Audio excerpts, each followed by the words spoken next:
Сайн байцгаана уу үзэгчдээ. Өндөр хаан мэдээллийн хөтөлбөрийн 5 гарагийн 21 цагийн шинэ мэдээ эхлэхэд бэлэн боллоо. Эхний мэдээ. Монгол Улс даяар COVID-19 цар тахлаас урьдчилан сэргийлэх дархлаажуулалтын 4-р тунг хийх эрүүл мэндийн сайдын тушаал гарсан. Тэгвэл Хинтэй аймгийн Хэрлэн суманд иргэдийн сайн дурын үндсэн дээрх дархлаажуулалтын 4-р тунг хийж эхэллээ. Монгол Улсын эрүүл мэндийн сайдын тушаалын 2022 оны 1-р сарын 5-ны өдрийн А01 тушаалаар Монгол Улсын болон гадаадын 18-аас дээш насны иргэдэд сайн дурын үндсэн дээр COVID-19 эсрэг вакцины 4-р тунг хийж эхэлсэн. Харин манай аймгийн хувьд энэ сарын 10-ны өдрөөс эхлэн Хэрлэн сумын ач манал, Хэрлэн дом, оюуны шим үрхийн эмнэлгүүдээр 4-р тунг хийж эхэллээ.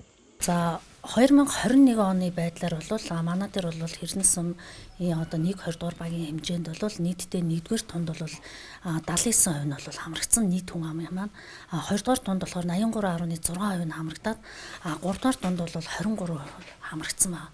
За энэ яагаад одоо энэ 3-р тунгийн хамралт одоо өнөөдөр бага аваа гэхээр зэрэг 10, 11, 12 сард бол дэгдэлтийн коронавирусын яг дэгдэлтийн үеэс нь тэгээд үүнтэй хамааралтай бол бас 3-р тун бол нэлээд хоцорч бол хамрагдаж байгаа. За эрүүл мэндийн сайдын 2022 оны 1 сарын 5-ны өдрийн одоо А1 тушаалаар бол одоо 4-р тунгийн одоо хийхин тушаал бол ирсэн байгаа. За энэ тушаалтай холбоотой бол одоо 2022 оны одоо 10 сарын 11-ээс эхэлж бол бид нэр 4-р тунгаа бол хийж эхэлсэн. За 4-р тун, 3-р тунгийг бол одоо эрүүл мэндийн газар мөн одоо Хэрлэн сумын тамгын газартай бол хамтраад бид нар бол өнгөрсөн 7 хоногт бол нэлээд эрчимтэй бол явсан. За үүний үр дүнд бол одоо ямар ч байсан 130 одоо 6 хүнийг бол бид нар хамруулж чадсан. 1-р тундд бол 7 хүнийг шүүгээд айл өрхөөр бол багийн цэцэг дарга, нийгмийн ажилтан, өрхийн эмч, өрхийн совилгч бол бүр нэг бүрчлэн гэрээр нь орж бол одоо өглөөнөөс одоо өдрийн одоо 8 цагаар бол ингэж 1/2 дугаар баг ингээ 2 одоо зэрэг гарч бол ингэж юу хийсэн байгаа. 3 дугаар тунд бол бас тэр 137 хүнээс 3 дугаар тун бол нэлээ одоо өндөр тоог бол за тэгээд 4-р тунд бол одоо нийтдээ манай өргөтөр бол яг одоогийн байдлаар бол 4 хүн бол хамрагдсан 6 хүн хамрагдсан байгаа. За 4-р тунд ямар хүмүүс хамрагдах вэ гэхлээр зэрэг 3-р тунгаа хийгээд 3 сар болсон. За 3-р тун хийсний ардаар ямар нэг байдлаар ковид тусаад 21 хоногийн хонсон байх юм бол одоо 3-р тунгаа бол авч болно. Мөн одоо 15-аас дээш насны бүх насны хүмүүс бол хийгдэж байгаа. Энэ Германы Pfizer гэдэг вакцин бол хийгдэж байгаа. За вакциныг ямар журмаар бид нар хийж ийнэ гэхээр бид нар 1-р одоо өдөөс хойш Хэрлэн сумын тамгын газартай хамтраад айл өрхөөр одоо хэвтрийн зорилттой бүлгийн хүмүүсээ бол айл өрхөөр хийж ийн. Мөн дээрэс нь манай 2 салбартай 1-р баг, 2-р баг гэдэг 2 салбартай 2 багтаа бол одоо зэрэг одоо 1, 2, 3-р тунгийг бол хийж байгаа. За өвчлөлийн хувьд гэх юм бол 12 сард бол ердөө тохиолдол бол ерөнхийдөө бол 16хан тохиолдол бүртгэгдсэн. За 1 сарын одоо яг 10-наас эхлэж бол манад одоо 2022 оны 1 сараас 1 сарын 11 хүртэл бол тохиолдол бүртгэгдээгүй байжгаад 1 сарын 10-наас эхлээд бол нийт бол 26 тохиолдол огцсон бол нэмэгдсэн. За 26 бол одоо гэрээр бол эмчилэгдээд явж байгаа. Вакцины одоо ер нь сонголт ч гэх юм уу тийм нүүд боломж хэрэг авах хүртээмжтэй байгаа вэ? Хүмүүс ер нь нөгөө вакцины сонголт байгаа ер нь хүмүүс вакцин 2 янзын вакцин хийгдэж байгаа. Нэг нь Германы одоо Pfizer вакцин, хоёрт нь болохоор Хятадын одоо Veracell вакцин өөрснөө сонгож бол хийж болно. За энэ вакцин маань бол сайн дурын үндсэн дээр бол бас хийгдэж байгаа эрүүл мэндийн сайдын тушаалаар. Манай аймгийн хувьд вакцины 3-р тунд хамрагдвал зохих 12,573 иргэнээс 4,331 иргэн буюу 33.9% нь хамрагдаад байна. Мөн багийн цэцэг дарга, өрхийн эмнэлгүүд хамтран айл өрхөөр явж вакцинжуулалтын 3-4 тунг хийж ажиллаж байгаа юм. Вакцины сонголтоор Pfizer, Veracell байгаа бөгөөд багц задрах хүний тоо бүрдүүлэх шаардлагагүй тарилгыг хийж эхэлнэ. Мөн Хинтэй аймагт вакцины нөөц боломж хүрэлцээсэн харин хийлгэж байгаа иргэн 3-р тунг хийлгэснээс 90 хоногийн дараа хамрагдах боломжтой COVID-19 болоод омикрон хувилбар гарсантай холбогдуулан цар тахлаас сэргийлэх хамгийн гол зүйл бол дархлаажуулалтын вакцин гэж үзэж байгаа. Тиймээс иргэдийг вакцинда идэвхтэй хамрагдахыг холбогдох албаны хүмүүс уриалж байна.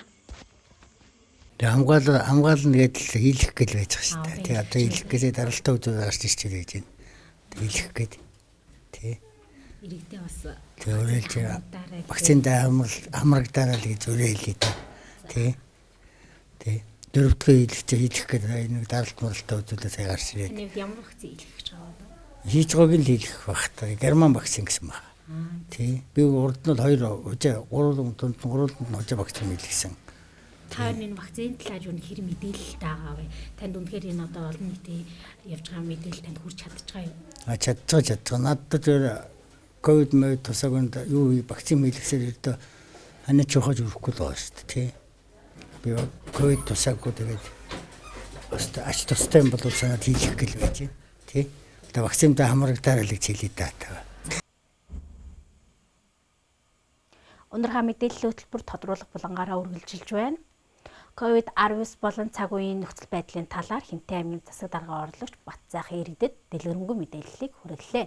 Ингээд мэдээллийг хүлээмнэ. За аймгийн онцгой комисс 1 сарын 7-ны өдөр хуралдаж аймгийн засаг даргын А-дроо 7 гэсэн захирамж гарсан. За энэ захирамжаар бол улсын онцгой комиссоос өндөржүүлсэн бэлэн байдлын зэргийг 3 сарын 31-нд хүртэл сонгосонтой холбогдуулаад мөн одоо аймгийн хэмжээнд өндөржүүлсэн бэлэн байдлын зэргийн хугацааг одоо 3 сарын 31 хүртэл сунгасан. За энэ хугацаанд соёл урлаг нийтийг хамсан арга хэмжээний асуудлаар бол нөгөө өмнө хэрэгжижсэн 50% дүргэлтэйгээр зохион байгуулах 3 дугаар тандаа хамрагдсан байх. За зохион байгуулалтын арга хэмжээ хийж байгаа тохиолдлуудад сумын засаг даргын тамгын газартай хариуцлагын гэрээ байгуулж ажиллах. Энэ чиглэлээр одоо ажиллаа гэсэн ийм чиглэлийг өгсөн. Гэвч ер нь 12 сарын 20-оос хойш шинжлэлийн баяртай тохиолдуулаад халдрын тохиолдлууд бол улсын хэмжээнд болон аймгийн хэмжээнд бол өсөж байна. За 1 сарын 12-ны байдлаар бол аймгийн хэмжээнд нийтээ 16,100 хүн одоо ковидын халдварт туссан байна гэсэн ийм мэдээлэл байгаа. За сүүлийн 24 цагийн байдлаар бол аймгийн хэмжээнд нийтээ 112 хүн эмнэлгээр эмчилүүлэн хэвтэж байна. За 87 хүн гэрээр эмчилүүлж байгаа. За аймгийн халдвартын засаг дээр ганцхан одоо ор ажиллаж байгаа. Өөрөөр хэлбэл 50 орны нөөцтэйгээр ажиллаж байгаа. За 50 орд одоогийн байдлаар 51 хүн хэвтэж байна. За 2 хүн хүнд гэсэн. За 40 хүн бол одоо хүнд өвтөр гэсэн ийм тоо баримттайгаа байгаа. Арцсангуу бас өвчлөлийн хүндрэл бол гайгүй байна. За аймгийн хэмжээнд яг вакцинжуулалтын хувь хэмжээ бол бас өнгөрсөн онд бол улсын хэмжээнд вакцинжуулалтын 3 дугаар хонд хамрагдалтыг нэмэгдүүлэх зохион байгуулалтын арга хэмжээ авч аян зарласан. Энтэй холбогдуулаад бас аймаг маань бас сүүлийн байруудад явж байсан. За оны эцсээр бол бид бас сүүлийн 14 хоногийн хугацаанд вакцинжуулалтын нэмэгдүүлэх чиглэлээр олон талын арга хэмжээ авсны хүчинд бас 13 дугаар байр руу орж ирсэн. Одоогийн байдлаар Хинтээ аймаг маань 48% байна вакцинжуулалт. За хэрлэн сум дээр бол хангалтгүй байгаа. Ер нь энэ өвчлийн байдлыг аваад үзэхэд бол сүүлийн мэдээгээр одоо 180 хүн өвчсөн байлаа гэж тооцоход бол тал хувь нь бол 1-2 дугаар вакцинд болон огт вакцинд хамрагдаагүй хүмүүс. За үлдсэн хувь нь бол тодорхой хэмжээнд бас вакцинд хамрагдсан юм. За вакцины хувьд бол нөөцийн хувьд бол 5200 вакцины нөөцтэй бол аймгийн хэмжээнд байна. Боломжийн хэмжээнд одоо ажиллах. Одоо вакцинаар хангах боломж байгаа гэж ингэж үзэж байгаа. Сумдын бас нэлээдгээр хойдлын сумд дадал модал гихчийн сумдуудад үйл өвчлөл нэлээд өндөр гарч байгаа. Эдгээр сумдуудаа хариу арга хэмжээг нь хэрхэн авч ажиллаж байгаа юм бол шүү дээ.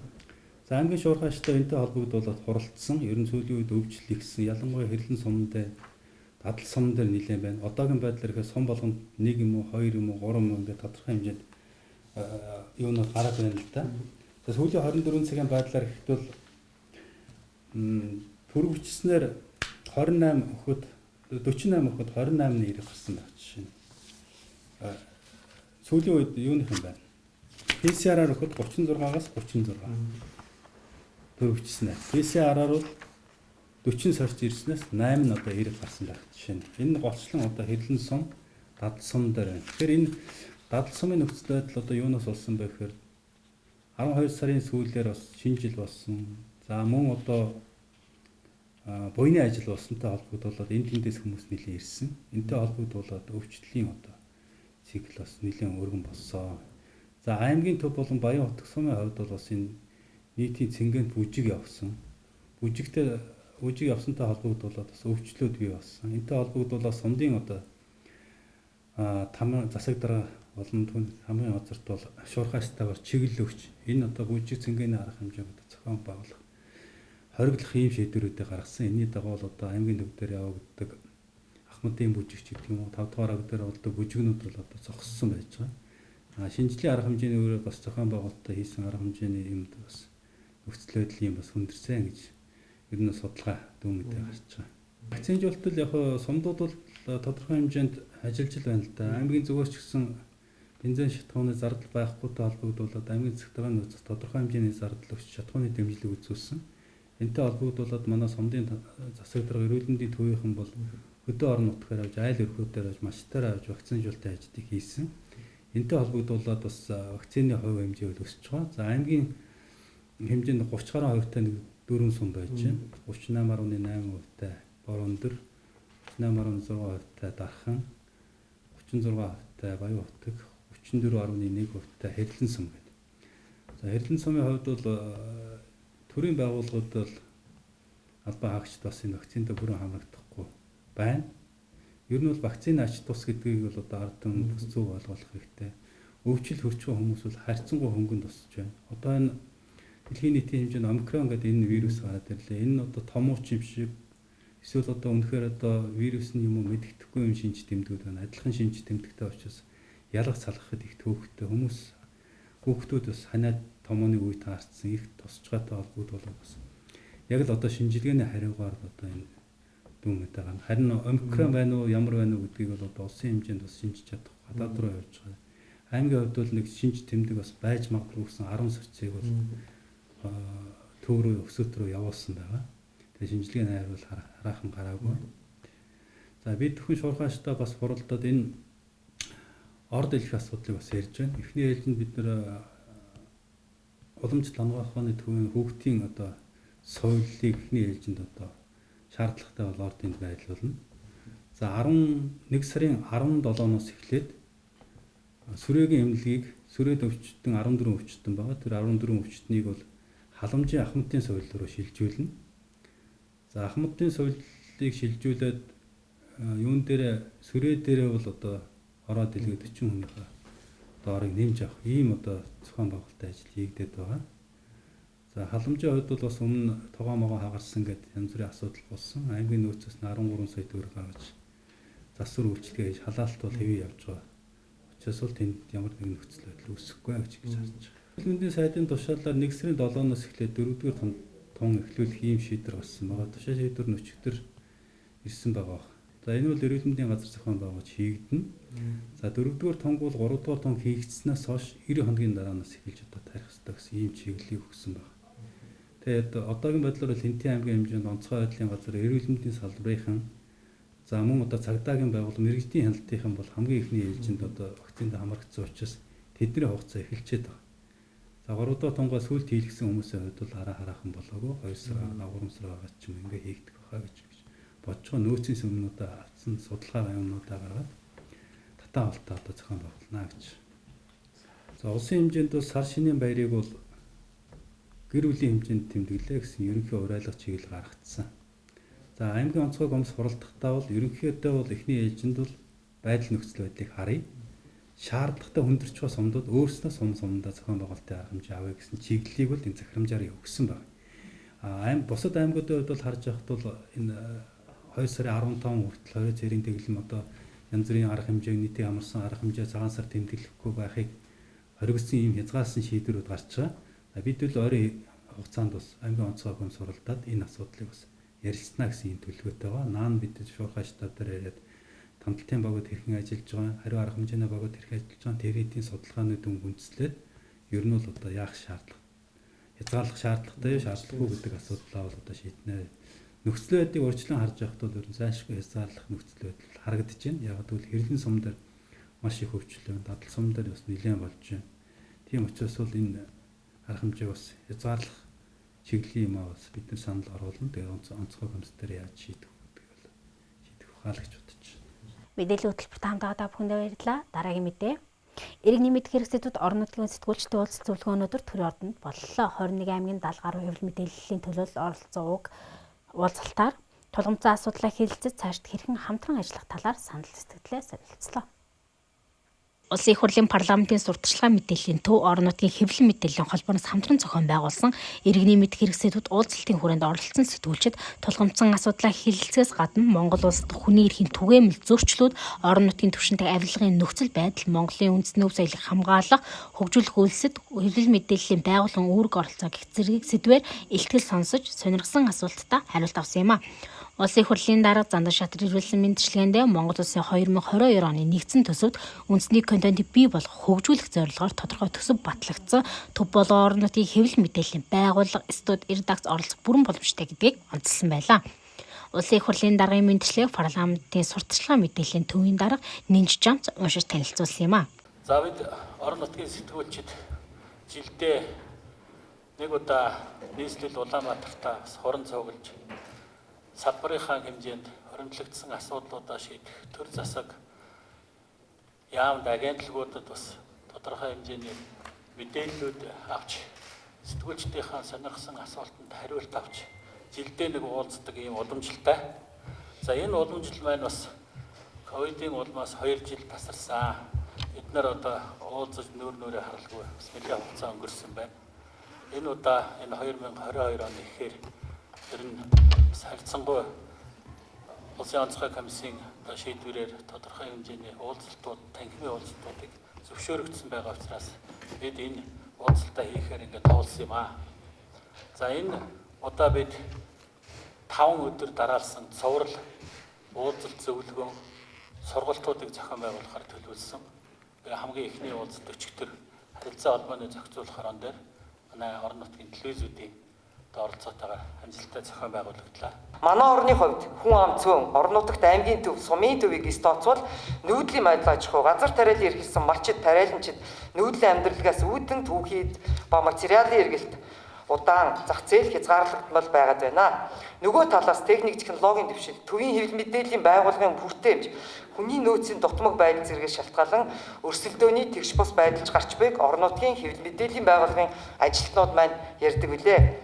Зүүн орон нутагт амьдарч буй иргэдийн хувьд тухайн орон нутгийн захиргааны байгууллагаас гаргаж буй шийдвэр, зах зээлийн мэдээлэл, цагаагаар зар мэдээ өдөр тутмын амьдралд хамгийн хэрэгтэй мэдээлэл байх ёстой.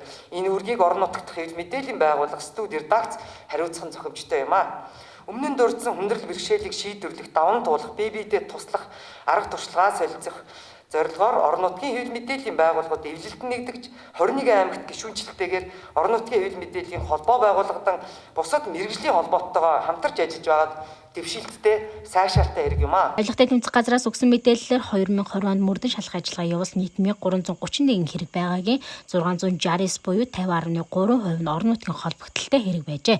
Тэр хэрээрээ орон нутагт авилга хүн зурдалтай холбоотой асуудал анхаарал татах асуудал цөөнгүй байдгийг оролцох сэтгүүлчид хөндөж байлаа. Бид үгдгийн гол зориодгоо юм ерөөсөл иргэний мэдэх хэрэг маань айхын аргагүй төр засгаас мэдээлэл замун одоо гарч байгаа шийдвэрүүд тэрийг л одоо иргэдэд хүрэхин төлөө зүтгэж ажиллаж байгаа. Тэгэхээр бид нар бол бэрхшээл бол тодорхой хэмжээгээр байдаг. За энэ зүйлийг хүрэхин тулд бид үгдгийн өөрсний болон замун одоо орон нутгийн одоо хамтын ажиллагааны асуудлууд бас байгаа. Ас ойлголцоод ажиллаж байгаа зүйлүүд ч гэсэн байгаа. Энэ талаар л гэж ингэж ажиллаж байна. Ерөөсөө л бидний хамгийн том тулгамжийн асуудал бол нэгдүгээрт хүний нөөцийн асуудал, хоёрдугаарт мэдээж эдийн засаг, гуравдугаарт нөгөө ажиллах нөхцөл байдал одоо хамгийн тулгамдсан асуудал болцсон байгаа. Одоо төр засгийн одоо төвшөнд бид нарын дуу хоолойг одоо сонсож одоо яг газар дээрээ орон нутагтаа ажиллаж байгаа энэ хэвлэл мэдээллийн салбарын одоо төлөөллүүдийг одоо авч уулзж байгаад маш их талархаж байгаа. Бид нар одоо гол тулгамдаад байгаа асуудал бол энэ нь бол төсөв санхүүгийн асуудал байдаг. Түүнээс одоо яг одоо мэдээлэл одоо иргэний мэдэх одоо эрхийг одоо хаасан боосон ч гэдэг юм уу тийм асуудал бол яг хөдөө орон нутагт одоо манай тэр дундаа сумд бол гараагүй байна. Ер нь бол одоо энэ уулзалтаар бид одоо орон нутагт яг энэ иргэдийн мэдэх эрхийн чиглэлээр ямар одоо туршлагуудыг, сайн туршлагуудыг бас хоорондоо ярилцаж за мөн одоо сүүлийн үед болж байгаа шинэ мэдээллийг бас солилцох мөн одоо төр захиргааны байгууллагууд ялангуяа засгийн газрын төвшөнд яригдж байгаа мэдээллүүдээс бас апдейт хийхтэй мэдээлэл шинжлэх. За эндээс бол одоо сурсан мэдснээ бас үргэлжлүүлээд орон нутагта сонсон туршлагаа бас хүмүүстэй хүргэх энэ одоо зорилготой бас ирсэн байгаа. Нийтлэг хэрэгжүүлэг хэрэгжүүлэг үзэл бодлоо чөлөөтэй илэрхийлэх, олон хургаш байдлыг бий болгох, иргэн өөрт хамааралтай мэдээлэл сонгон авах, хэвлэл мэдээллийн зах зээл төр давуу эрх хэлэхгүй байх зэрэг ардчилсан үнд цуулиар олгогдсон үдэл санаа хэрэгжүүлэхэд орон нутгийн сэтгүүлчид манлайлан хамтран оролцох хүсэл сонирхлоо илэрхийлсэн. Мөн хэвлэл мэдээллийн хэрэгжүүлээний тухай зааснаар төр өөрийн мэдл хэвлэл мэдээллийн байгууллагатай байхыг хориглосон ч аймаг сумдын засаг даргын тамирын газар дээр эдийн хэвлэлийн албаттай байдаг нь хэвлэл мэдээллийн эрхчлөлөнд халдаж байна гэж үзэж байгаагаа илэрхийллээ. Тодорхойлол булангийн дараагийн мэдээ Хинтээ аймгийн Баян сумын үйлчлэлтийн бэлтгэл ажил хэдэн хувьтай хангагдсан бэлчээрийн даатс үс тэжээлийн нөөц хэр хүртээмжтэй байгаа тодорхойлсныг хүлээн авна. Тодорхой мэдээллийн хөтөлбөрийн тодруулах булангаар үйлчилж байна. Аймгийн эрдэнэ төлөөлөгчтэй хурлын төлөөлөгч Баян сумын засаг дарга Амгалан Бааттай уулзаад байна. За энэ жил бас танаас сум үйлчлэлтийн бэлтгэл хангалтад бас хэр хангагдсан бэ? Тэгээ үс тэжээлийн нөөц юу бас хэрхэн байгаа вэ? За энэ жил бас цаг агарын нөхцөл бас харьцангуй сайхан өвөл болж байна. За бид бүхэн намар улс аймгийн засаг даргын гаргасан албан даалгаврын дагуу бас үйлчлэлтийн бэлтгэлээ бол нэлээ сайтруудаасаа сумынхаа одоо бонд 100 тонн үс тэжээлийн нөөц бэлтгэсэн. За дээр нь малчтаа бас багийн дарганараараа дамжуулж үүрэг даалгаврагч үйлчлэлийн бэлтгэлийг бас нэлээд сайн ангуулсан. Малчдууд ер нь байгалийн хадлан үс тэжээлийн нөөц энэ бүрдүүлэх энэ хужир шүүд татах ажлаа бол нэлээд сайн базаасан, үйлд бол сайн бэлтсэн гэж үзэж байгаа. Тэгээ харьцангуй энэ үйл бас нэг цаг агарын таатай, цас багтай, дулаахан ийм сайхан үйл болж байна. За энэ жил бас нөө хэдэн мал тоо толгой мал тоолуулсан. За энэ жил манай сумны 423 мянган толгой мал тоолуулсан. Өнгөрсөн оныхоос бас 5 төрөл дээрээ өссөн. Нийтдээ 40 мянгаар мал сүрэг маань өссөн. Олон мянгат малчид төрсөн. Бас сайхан жил гарч байна. 423 мянган толгой мал тоолуулж аймагтаа бас эхний 4-т явж байгаа. Малын хорогдол юм бол энэ жил байхгүй.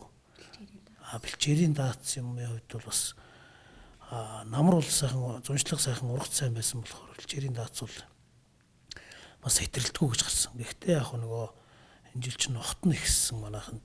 Тэгээ нэг намар бол жоохон бэлчээр хүндэрсэн асуудал бий. Тэгээд одоо өвөл яг байгаа газрууд руугаа бас дотор нүүдэл хийгээд дотроо ингээ явж байгаа. Хавар жоохон эрт ногоо гарахгүй бол жоохон хаваржилт жоохон хүндэрч магадгүй гэж үзэж байна. Тэгээд ер нь бол гэхдээ өвлийн үед бол ямар ч байсан мал сүрэг зүтрэлтгүй хорогдлогод орж байна. Отрын айлууд бас хэр их байгаа вэ? За манай сумаас бол одоо өөр аймгийн болон өөрийн сумдуудад бас 19 өрхийн 11 мянган толгой мал хотроор өвлөж байгаа.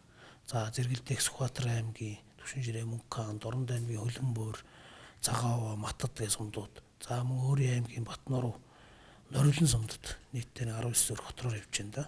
За гаднаас ирж байгаа хотрын малчд бол энэ жил харьцангуй бас гайгүй. Зуншлах сайхан болсон болохоор бас гайгүй болсон болохоор барагтай байгаа. Гэтэ нэг 5 өрхийн нэг 6 мянган толгой мал бий. Энэ бол одоо өөр хонгой дундгойс ирсэн одоо 90 бас 2 жил өтер болж байгаа. Тийм мотороор явж байгаа. 5 өрхөл байна да. Малчдын бас нэг ходог ундны малын ундны асуудал дээр хэр хүлээлцээтэй. Удгийн тал дээр. За бэлчээр осчуултын хувьд манайх ер нь харьцангуй хүндрэлж хэрэгдэл гардггүй. Хаваржилт намарж байгаа болохоор дандаа харилан гол руугаа даавах. Ингээд хаварчдаг, цусчдаг. За нэг намрын бэлчээртэрээ удаг ус барааддаг. Гэтэ удаг усны хүрэлцээтэй. Ер нь нэг анслагдсан уснаас олдсон бэлчээр гэж байхгүй. Тэгэхээр нь бол боломжийн гэж үзэж. За энэ өвлийн хувьд бол бас малын яванд яг тохирсон сайхан тастай. Одоо бол нэг зарим газраараа бол ер нь баг цоохортж байна дөө. Сайхан л өвөл болж байна. Баярлалаа. Мэдээллийн хөтөлбөртэй хамтсан та бүхэндээ баярлалаа. Дараагийн шинэ мэдээллээр эрг уулзцгаая.